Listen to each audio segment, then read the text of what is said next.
حاوی ہو جائیں گے۔ اس وجہ سے، اور منافقین کا ویسے بھی آپ کو پتہ ہے کیا حال ان کا ہوا تھا۔ وَإِذْ قَالَتْ طَائِفَةٌ مِّنْهُمْ یا اہل یثرب لا مقام لکم، یہ اس آیت میں ہم نے دیکھا تھا کہ منافقین کی بہت ایک عجیب سی کیفیت یہاں پر بتائی گئی تھی۔ انہی کی ایک جماعت نے ہانک لگائی کہ اے مدینے والو، تمہارے لیے ٹھکانہ نہیں، چلو لوٹ چلو۔ یہ جو انہوں نے جب دیکھا تھا کہ کیا کیفیت ہو رہی ہے، ہر طرف سے ہم گھر گئے ہیں اور ہم مارے جائیں گے، اور اس وجہ سے انہوں نے کہا کہ اب جو خندق کے اوپر جو تعینات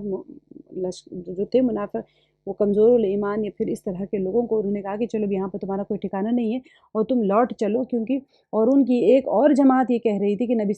یہ کہہ کر نبی صلی اللہ علیہ وسلم سے اجازتیں مانگنے لگے کہ ہمارے گھر غیر محفوظ ہے، حالانکہ ان کے گھر غیر محفوظ نہیں تھے، لیکن ان کا ایک پختہ ارادہ بھاگ کھڑے ہونے کا تھا۔ تو جب وہ بھاگ کھڑے ہونے کا پختہ ارادہ کر چکے تو اللہ سبحانہ وتعالیٰ نے آگے کی آیت میں فرمایا وَلَوْ دُخِلَتْ عَلَيْهِم مِّنْ أَقْطَارِهَا، آیت نمبر 14 میں اللہ تعالیٰ نے فرمایا اگر مدینے کی اطراف سے ان پر لشکر داخل کیے جاتے، پھر ان سے فتنہ طلب کیا جاتا تو یہ ضرور اسے برپا کر دیتے اور نہ لڑتے مگر تھوڑی مدت،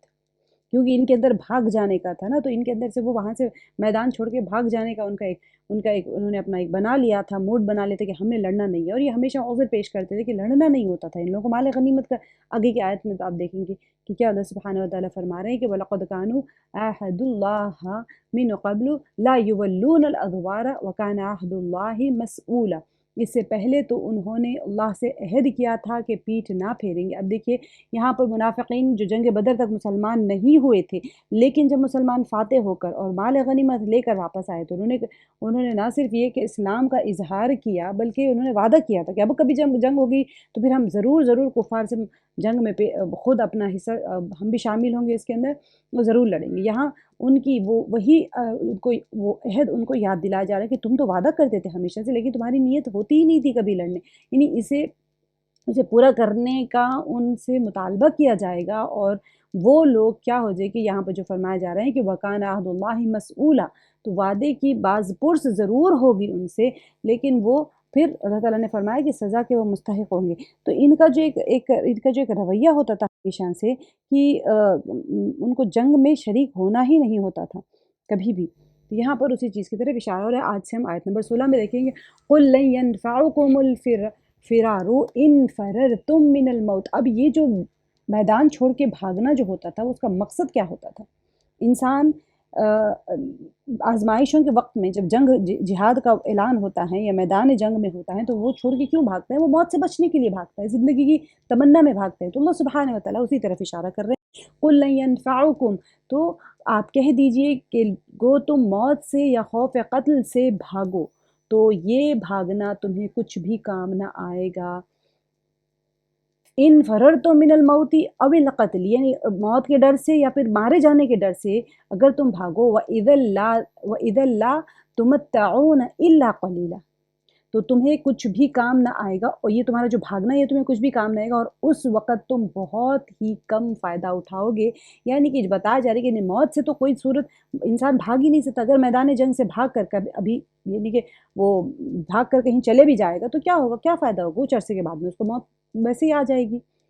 قُلْ مَنْ ذَا الَّذِي يَعِصُكُم مِّنَ اللَّهِ، پوچھئے تو کہ اگر اللہ تعالیٰ تمہیں کوئی برائی پہنچانا چاہے، یعصکم یعنی کہ تمہیں پہنچانا چاہے من اللہ، اللہ تعالیٰ کی طرف سے کوئی برائی اللہ تعالیٰ کوئی پہنچانا چاہے تم کو من اللہ کی طرف سے، ان اراد بکم سوءا، اگر ارادہ کرے اللہ تعالیٰ کسی برائی کا، او اراد بکم رحمتا، یا پھر تم پر کوئی فضل کرنا چاہے، تو کون ہے جو تمہیں بچا سکے گا یا تم سے روک سکے گا؟ وَلَا يَجِدُونَ لَهُم مِّن دُونِ اللَّهِ وَلِيًّا وَلَا نَصِيرًا، اپنے لیے بجز اللہ تعالیٰ کے نہ کوئی حمایتی کو، ولا نصیرًا اور نہ کوئی مددگار پاؤ گے۔ یعنی کہ اللہ سبحانہ وتعالیٰ فرما رہے ہیں کہ تمہیں ہلاک کرنا، بیمار کرنا، یا کوئی انسان کو تکلیف پہنچانا، کوئی نقصان پہنچانا، یا قید سالی کچھ بھی کسی میں مبتلا کرنا چاہے تو کون ہے جو تمہیں اس سے بچا سکتا ہے؟ یا اپنے فضل و کرم اللہ تعالیٰ تم پر کرنا چاہے تو کون ہے جو اس فضل کو تم سے روک سکے گا؟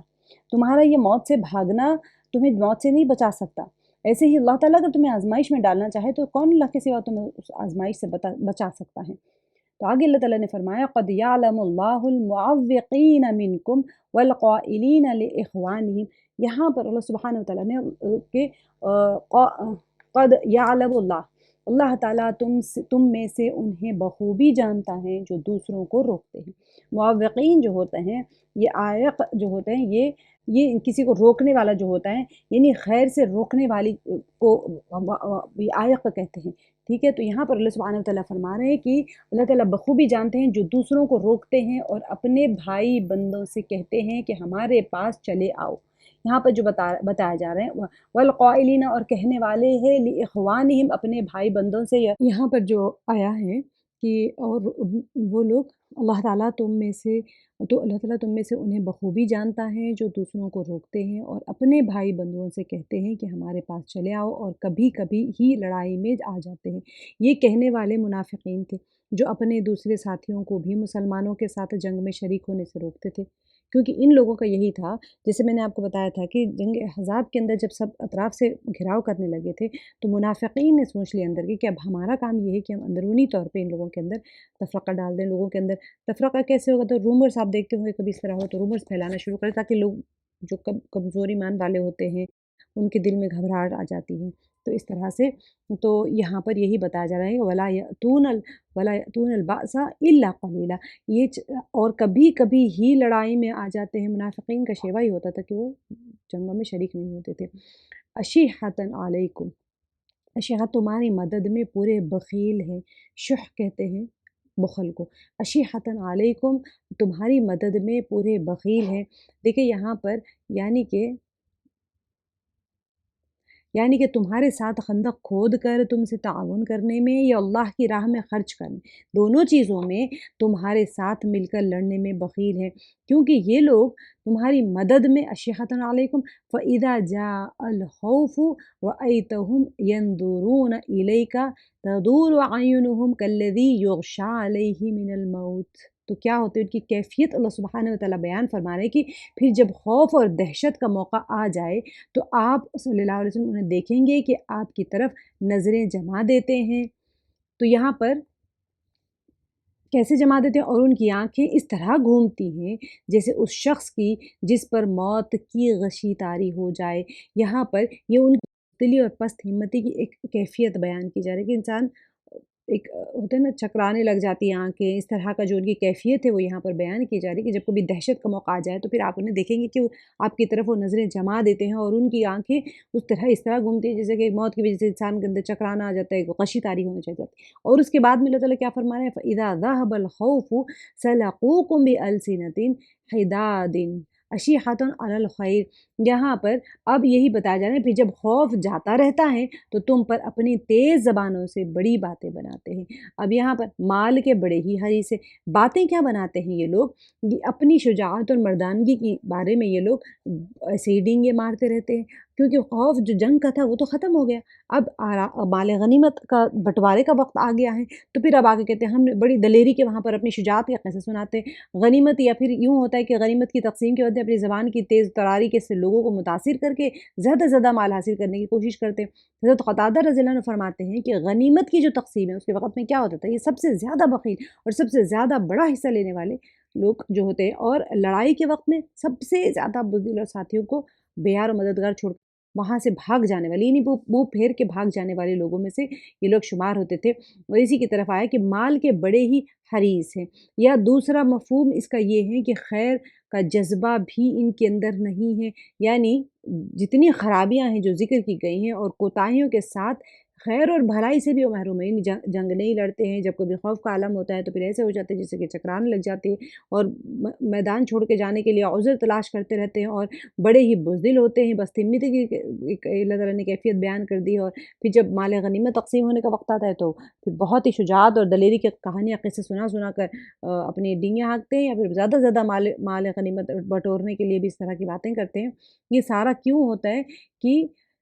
جو بتایا گیا ہے کہ خیر کا جذبہ ان کے اندر بخل ہوتی ہے، یعنی کوئی خیر کا جذبہ ان کے اندر نہیں ہوتا ہے، اور جتنی خرابیاں ہیں اس کو خیر اور بھلائی سے بھی جتنی خرابیاں وہ ان کے اندر پائی جاتی ہیں اور خیر اور بھلائی سے وہ محروم رہتے ہیں۔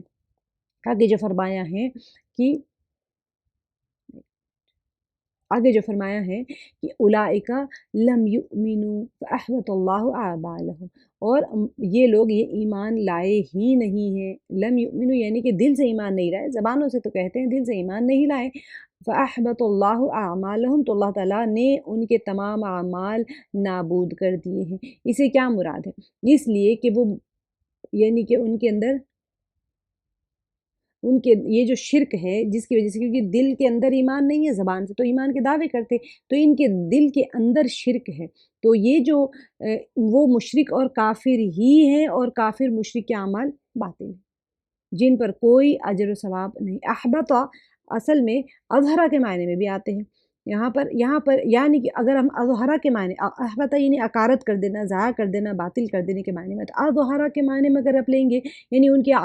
عملوں کے جو باطل ہونا ہے اس کو اللہ تعالیٰ نے ظاہر کر دیا، ان کا نفاق کو ظاہر کر دیا، تو اس لیے کہ ان کے اعمال ایسے ہی ہیں، ایسے ہے ہی نہیں کہ وہ ثواب کے مقتضا ہوں، کیونکہ ظاہر سی بات ہے شرک ہے دل کے اندر، تو اعمال ایسے کر ہی نہیں رہے کہ جس کے اندر وہ کوئی ثواب مل جائے ان کو، تو اللہ ان کو باطل کر دے۔ اب اس کے آگے جو فرمایا گیا ہے کہ وَكَانَ ذَلِكَ عَلَى اللَّهِ يَسِيرًا، اور اللہ تعالیٰ پر یہ بہت ہی آسان ہے۔ دونوں معنی آتے ہیں یہاں پر کہ ان کے جو اعمال بد ہے اس کو باطل کر دینا اللہ پر آسان ہے، یا ان کا نفاق جو دل میں کفر ہے، زبان کے اوپر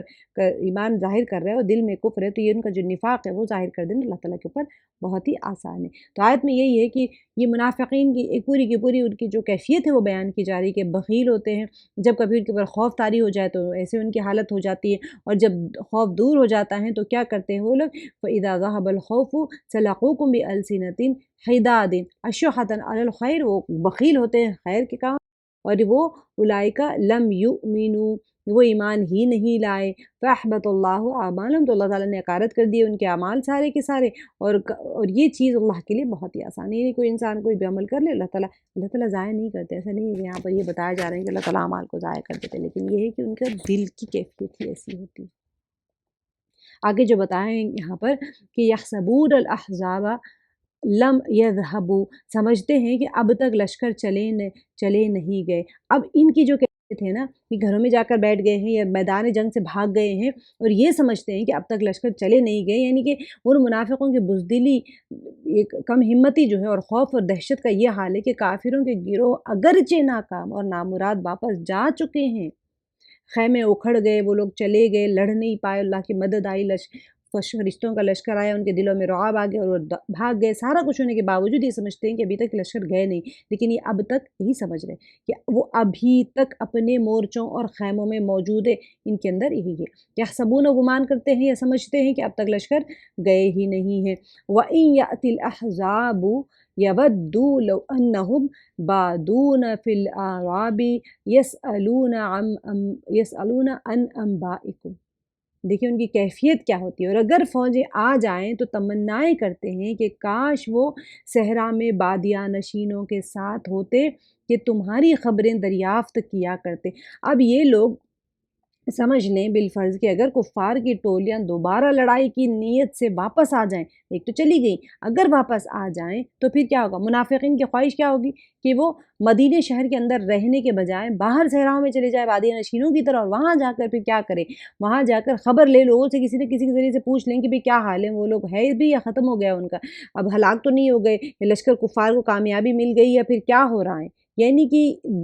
دور چلے جائیں گے پھر بھی آگ کی خبر نہیں لیں گے، خبریں کسی کے ذریعے سے پتہ کروا لیں، اتنی ان کی بزدلی کی کیفیت بتائی جا رہی ہے۔ وَلَوْ كَانُوا فِيكُمْ مَا قَاتَلُوا إِلَّا قَلِيلًا، اگر وہ تم میں موجود ہوتے تو بھی کیا نہ لڑتے مگر برائے نام، یعنی کہ محض آر کے ڈر سے لوگ آر دلائیں گے نا، کیا ہو گئے تم اتنے بزدل ہو گئے، تم لڑتے نہیں ہو، یہ ساری چیزوں کی وجہ سے وہ آپس میں وہ لوگ آ کے، یا پھر ہم وطنی کی حمیت کی وجہ سے، اب آپ ایک ہی وطن ہیں تو اب آپ کو وہاں پر حمیت ہوتی ہے ایک دوسرے کے ساتھ میں، تو پھر وہاں پر اس وجہ سے تو لڑ لیں گے، لیکن اس میں ان لوگوں کے لیے سخت وعید ہے جو جہاد سے گریز کرتے ہیں یا پھر اس سے پیچھے رہتے ہیں۔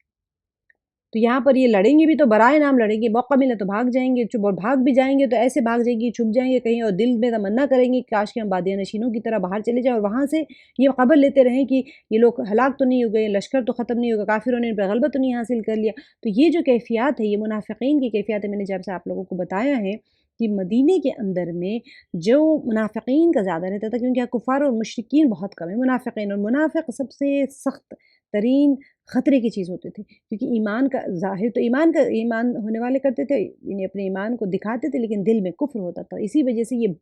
ساری کیفیات انہی کے بیان کیجیے۔ سچے پکے ٹھکے جو مومن ہوتے تھے وہ تو ہر کیفیات میں، آپ آگے آیت میں دیکھیں گے کہ ان کے بارے میں اللہ تعالیٰ کیا فرما رہے ہیں۔ لَقَدْ كَانَ لَكُمْ فِي رَسُولِ اللَّهِ أُسْوَةٌ حَسَنَةٌ لِمَنْ كَانَ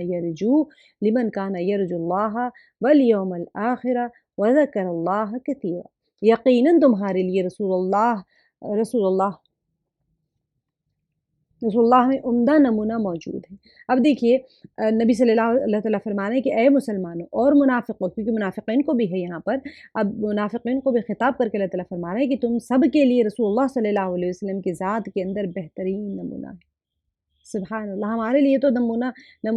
ایمان، نمونہ اعمال، ہر چیز کے لیے نمونہ ہے نا۔ تم جہاد میں اور صبر و ثبات میں، اگر انسان جہاد کرے تو کیسے کرے، صبر کرے تو کیسے کرے، اللہ کے نبی صلی اللہ علیہ وسلم کی پیروی کرنا ہے۔ تو نبی صلی اللہ علیہ وسلم جہاد میں بھوکا رہتے تھے، یہاں تک کہ پیٹ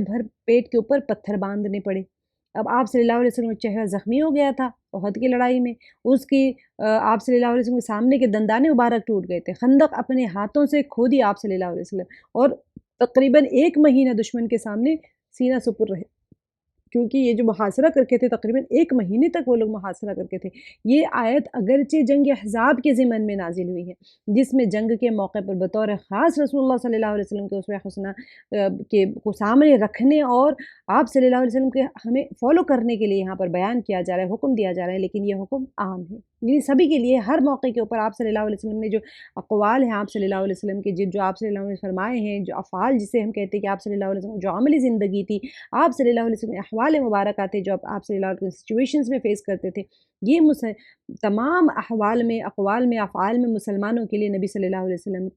کو فالو کرنا، اقتداء کرنا بہت زیادہ ضروری ہے، چاہے ان کا تعلق عبادات سے ہو، چاہے معاملات سے ہو، چاہے معاشرات سے ہو، چاہے سیاست سے ہو، زندگی کے ہر شعبے میں، ہر فیلڈ میں آپ صلی اللہ علیہ وسلم کی ہدایت واجب الاتباع ہے۔ اسی لیے اللہ تعالیٰ نے فرما دیا یہاں پر کہ یقیناً تمہارے رسول اللہ میں عمدہ نمونہ موجود ہے، ہر اس شخص کے لیے، لمن کان یرجو اللہ والیوم الآخرہ، کس کے لیے؟ ہر اس شخص کے لیے جو اللہ تعالیٰ کی اور قیامت کے دن کی توقع رکھتا ہے اور بکثرت اللہ تعالیٰ